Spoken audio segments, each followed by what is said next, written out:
بسم الله الرحمن الرحيم الحمد لله رب العالمين والصلاة والسلام على من أرسله رحمة للعالمين وعلى آله وأصحابه ومن تبعهم بإحسان إلى يوم الدين أما بعد السلام عليكم ورحمة الله وبركاته. نعم أيها الإخوة والأخوات، فعندما نتأمل ونتفكر في خلقتنا وفي أنفسنا براساችን አፈጣጠር براساችን ላይ ስናስተነትን وعندما نتأمل ስናስተነትን ብዙ ነገሮች ጥያቄ ሆነው ሊመጡልህ ይችላሉ። የመጀመሪያው ቢዳየቱከ ነው። መጀመሪያ ከምንድነው የተፈጠርኩትኝ የሚለውን የምናስበው አናሳዎች ነን፣ በጣም ጥቂቶች ነን። የሰው ልጅ የመጀመሪያውን በጭራሽ አያስታውስም ከምን እንደተፈጠረ ማለት ነው። እሱ ምንድነው? ከሰው ልጅ ከሚወጣ ስሜት ነው። ሰው ልጅ ከሚወጣ ውሃ ነው የተፈጠርነው። ሩበማ ሰው ከሚጠየፈው ማለት ነው። ይሄንም ባለማስታወሳችን ብዙዎቻችን እንኮራለን፣ እንንቀባረራለን። የሆነ በጣም እንትን ካለ ነገር የተፈጠርን ይመስለናል። የመጀመሪያህን መርሳት ማለት በጣም ከባድ የሆነ ነገር ነው። ሲቀጥል ደግሞ የሚመጣልህ ነገር ምንድነው? የመጨረሻህ ነው። መጨረሻ ወዴት ነው የምትሄደው? አንተማ عندما ترى إلى جمالك وإلى منظرك وإلى جاهك وإلى مالك ወደ መልክህ አይተህ ወደ ስልጣንህ አይተህ ወደ ገንዘብህ አይተህ ወደ ያለህ ነገር አይተህ ስታበቃ መጨረሻህሳ ብለህ አታስብም። አሁንም ይህን አለማሰባችን ብዙዎቻችንን ሸውዶናል።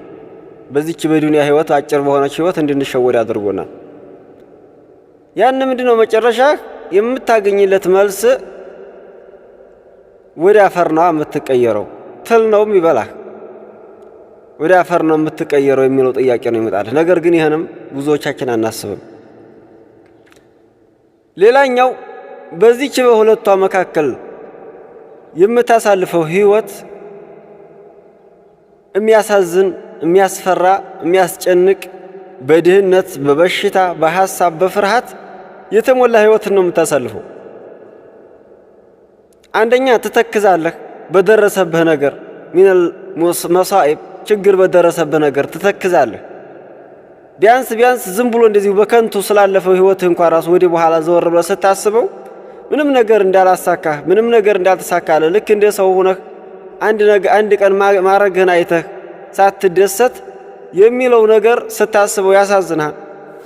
ወደፊት የሚመጣው ነገር ደግሞ ሀም አለው፣ ገም አለው፣ ሐሳብ፣ ጭንቀት አለው። የሆነ ነገር አሳካዋለሁ የምትለው ነገር አለ።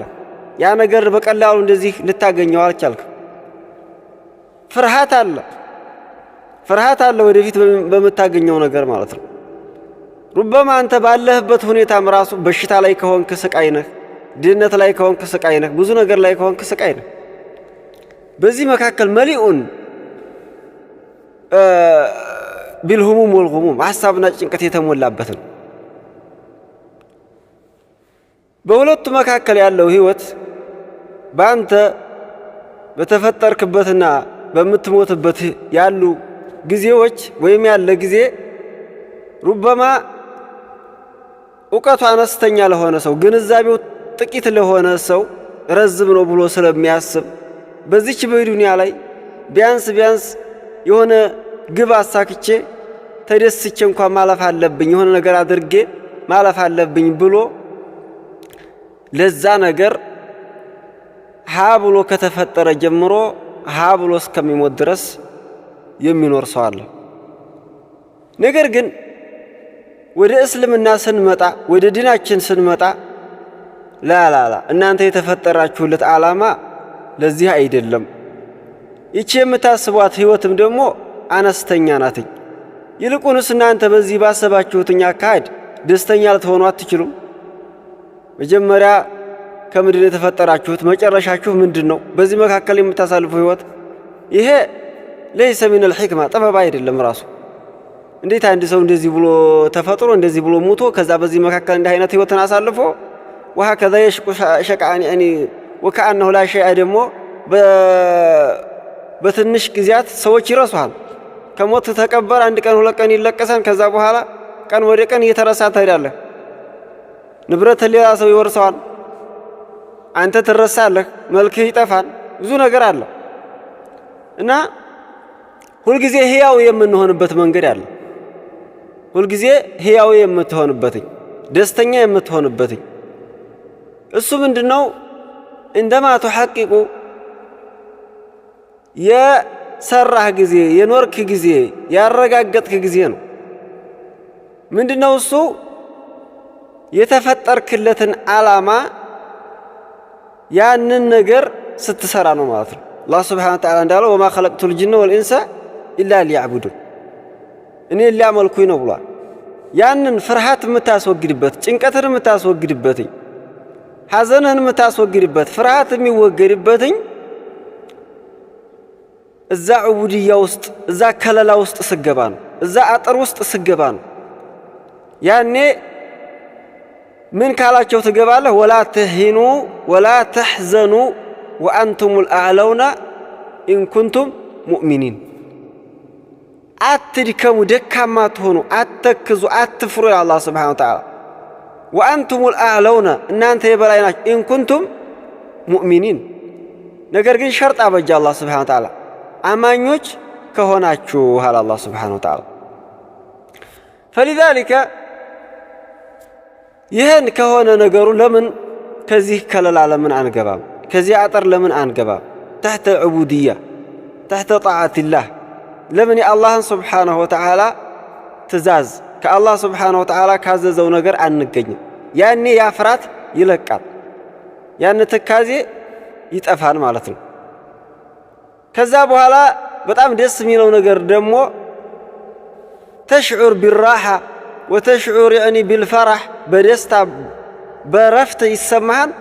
እንደማ ተተዘከር ስታስታውስ አላህ ሱብሓነሁ ወተዓላ በደገሰልህ ነገር በዚች በዱንያ ችግር በዱንያ አጭር በሆነች ህይወት ፋንታ ረዝም የሆነ ህይወት በዚች አሳብ፣ ጭንቀት፣ ፍርሃት፣ በሽታ ብዙ ነገር የተሞላትን ህይወት አሳብ፣ ጭንቀት፣ በሽታ የሌላትን ህይወት እንደሚተካልህ ስታስብ ወበሽር الذين آمنوا وعملوا الصالحات أن لهم جنات تجري من تحتها الأنهار።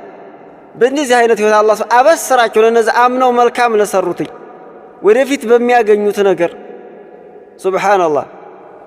والذين آمنوا وعملوا الصالحات سندخلهم جنات تجري من تحتها الأنهار خالدين فيها أبدا لهم فيها أزواج مطهرة وندخلهم ظلا ظليلا። ለነዛ አምነው መልካም ለሰሩትኝ سندخلهم يا الله سبحانه الناس قباቸው جنات تجري من تحتها الأنهار خالدين فيها أبدا እዛች ጀነት ውስጥ ሞ እንደ ዱንያ 30-40 ዓመት ወይም 100 ዓመት ኑሮ የሚሞቱባት አይደለም። በል አበዳ ሁሉ ጊዜ ሲሆን لهم فيها أزواج مطهرة ومع هذا لهم أزواج يستأنسون بهم ويفرحون وغير ذلك ማለት ነው። وندخلهم ظلا ظليلا إلى الله سبحانه وتعالى. فلذلك ያን ነገር ስናስብ እዚህ ምን የሚል ነገር ይመጣልናን ቀልባችን አላ ቢዚክሪላሂ ተጥመኢኑ አልቁሉብ አላ ቢዚክሪላሂ ተጥመኢኑ አልቁሉብ የሚለው ይመጣል። ቀልባችን ይረጋጋን ይሄን ጊዜ ማለት ነው። እዚህ ዱንያ ላይ ያለን ቀለቅ፣ ፍርሃት፣ አዘን ሁሉ ነገር ትተን ደስተኛ እንሆናለን ማለት ነው። ለምንድን? አንደኛ ይቺ ዱንያ ጠፊ እንደሆነች እናውቃለን። ሁለተኛ ምን ጊዜም የሰው ልጅ ስኬቱና መጨረሻው ህይወት ይቺ ብቻ ብትሆን ነዓማው አንደኛው ሀብታም አንደኛው ጤነኛ ነው። ስለዚህ ትተክዝ ነበር። ነገር ግን ትክክለኛ ህይወት ይቺ ስላልሆነች ያኔ ፈተሽዑር ቢራሓ በረፍት ይሰማሃል። ተሽዑር ቢስሩር በደስታ ትሰማለህ ይሰማሃል። እና فلنتأمل. بارك الله فيكم. هذا والسلام عليكم ورحمة الله.